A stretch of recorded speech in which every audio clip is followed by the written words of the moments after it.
ناظرین گرامی السلام علیکم ورحمۃ اللہ وبرکاتہ۔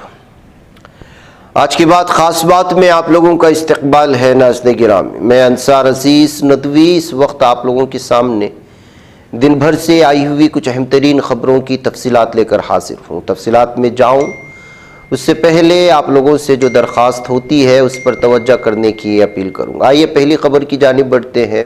ملک کی سب سے بڑی I T company Tata consultancy services ان دنوں بڑی تبدیلی کے دور سے گزر رہی ہے۔ گزشتہ تقریباً 6 ماہ میں کمپنی نے 30,000 سے زیادہ ملازمین کو چھنٹنی کی ہے۔ یہ تعداد اتنی بڑی ہے کہ نفٹی 50 کی کئی کمپنیوں کے مجموعی اسٹاف سے بھی زیادہ ہے۔ اس قدم نے آئی ٹی سیکٹر ہی نہیں بلکہ عام نوکری پیشہ لوگوں کی بھی فکر میں اضافہ کر دیا ہے۔ ہندوستانی فوج کے سربراہ جنرل اپیندر دیویدی نے کہا کہ آپریشن سندور اب بھی جاری ہے، آئندہ کسی بھی مہم جوئی یا اشتعال انگیزی کی صورت میں مؤثر فیصلہ کن جواب دیا جائے گا۔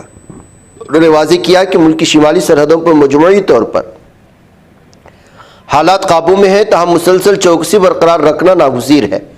ان کے مطابق اعلیٰ سطحی بات چیت، رابطوں کی بحالی اور اعتماد سازی کے اقدامات کے باعث صورتحال میں بتدریج معمول کی طرف واپسی ہو رہی ہے، لیکن حفاظتی تیاریوں میں کسی قسم کی کمی نہیں لائی گئی۔ ملک بھر میں سڑکوں پر آوارہ کتوں کے بڑھتے حملوں کے معاملے پر سپریم کورٹ نے سخت رخ اختیار کیا ہے۔ ریاستی حکومتوں کو واضح انتباہ دیا گیا۔ عدالت نے کہا کہ اگر آوارہ کتوں کے کاٹنے سے کسی بچے یا بزرگ کی موت واقع ہوتی ہے اور انہیں سنگین چوٹ پہنچتی ہے تو ان کی براہ راست ذمہ داری متعلقہ ریاستی حکومت پر عائد کی جا سکتی ہے۔ ایسے معاملات میں معاوضہ دینے کا حکم بھی دیا جا سکتا ہے۔ سپریم کورٹ کی 2 رکنی بینچ میں شامل ججوں نے انسداد بدعنوانی قانون 2018 سے متعلق التزام کے آئینی جواز پر الگ الگ فیصلہ سنایا۔ اس التزام کے مطابق بدعنوانی کی صورت میں کسی سرکاری ملازم کے خلاف تحقیقات شروع کرنے سے قبل منظوری لینا ضروری ہے۔ انسداد بدعنوانی ایکٹ 1988 سے منسلک اس معاملے میں جسٹس بی وی ناگارتنا نے کہا کہ انسداد بدعنوانی کی دفعہ 17 غیر آئینی ہے، اسے منسوخ کیا جانا چاہیے۔ پیشگی منظور لازمی ہونے پر سوال کھڑے کرتے ہوئے جسٹس ناگارتنا نے کہا کہ شرط انسداد بدعنوانی ایکٹ کی روح کے خلاف ہے، جس کی وجہ سے تفتیش میں رکاوٹ پیدا ہوتی ہے۔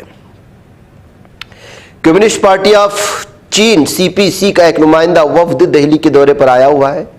پیر کے روز وہ بی جے پی دفتر پہنچا۔ آج 13 جنوری اس وفد نے RSS لیڈر دتاتریہ ہوسبولے سے ملاقات کی۔ اس معاملے میں کانگریس حملہ ور دکھائی دے رہا ہے۔ بی جے پی RSS لیڈران کی چینی پارٹی کے وفد سے ملاقات پر سوال اٹھا۔ پارٹی ترجمان سپریہ شرینیٹ نے بی جے پی کو ہدف تنقید بناتے سوال کیا کہ رشتہ کیا کہلاتا ہے۔ اندور میں آلودہ پانی سے ہونے والے اموات کے بعد مدھیہ پردیش میں اب لاوارث مٹھائی کھانے سے اموات کی خبر ہے۔ ریاست کے چھندواڑہ ضلع میں اس مٹھائی کھانے سے ایک گارڈ سمیت 2 لوگوں کی موت ہو چکی ہے، جب کئی افراد بیمار ہیں، اسپتال میں زیر علاج ہیں۔ اس واقعی علاقے میں خوف و ہراس کا ماحول پایا جا رہا ہے۔ مرکزی حکومت نے آن لائن سامانوں کی ڈیلیوری کرنے والے افراد کی سیکورٹی پر پیش نظر رکھتے ہوئے ایک بڑا قدم اٹھایا۔ وزارت محنت نے 10 منٹ کے اندر سامانوں کی ڈیلیوری کرنے پر روک لگائی۔ اس سلسلے میں موقع ملک کی اہم آن لائن ڈیلیوری کرنے والی کمپنی مثلا سویگی اور زومیٹو وغیرہ سے بات کی ہے۔ جھارکھنڈ کے رام گڑھ ضلع سے ایک انتہائی وحشیانہ شرمناک واردات سامنے آئی۔ یہاں چوری کی شبہ میں ایک 7 سال کے معصوم بچے کو درخت سے باندھ کر بے رحمی سے پیٹا گیا۔ واردات سامنے آئی جب اس کا 20 سیکنڈ کا ویڈیو سوشل میڈیا پر تیزی سے وائرل ہوا۔ ویڈیو میں صاف طور پر دیکھا جا سکتا ہے کہ بچے کے ہاتھ پاؤں بندھے ہوئے ہیں اور مارا پیٹا جا رہا ہے۔ لوک سبھا میں قائد حزب اختلاف راہل گاندھی نے فلم جن نائگن سے متعلق پیدا ہونے والے تنازع پر سخت رد عمل ظاہر کرتے ہوئے کہا اسے روکنے کی کوشش تمل ثقافت، تمل عوام کی آواز پر حملہ ہے۔ تمل ناڈو کے دورے پر موجود راہل گاندھی نے سماجی رابطے کے پلیٹ فارم ایکس پر اپنے بیان میں وزیر اعظم نریندر مودی کو مخاطب کرتے ہوئے کہا کہ وہ تمل عوام کی آواز کو دبانے میں کبھی کامیاب نہیں ہوں گے۔ اکاسا ایئر کی پونے سے بنگلور جا رہی پرواز کو آخری لمحات میں ہوائی اڈے پر روک دیا گیا تھا۔ طیارے میں ٹیکنیکی خرابی پیدا ہوئی، جس کے بعد طیارے میں سوار مسافروں کو اتارا گیا۔ پرواز منگل کی صبح 8:50 پر روانہ ہونے والی تھی۔ مسافروں کو صبح 8:10 پر جہاز میں سوار کیا گیا، لیکن جب طیارہ ٹیک آف ہونے کے لیے تیار تھا تبھی اس میں ٹیکنیکی خرابی کے بارے میں پتہ چلا، جس کے باعث پرواز کو ٹیک آف سے روک دیا گیا۔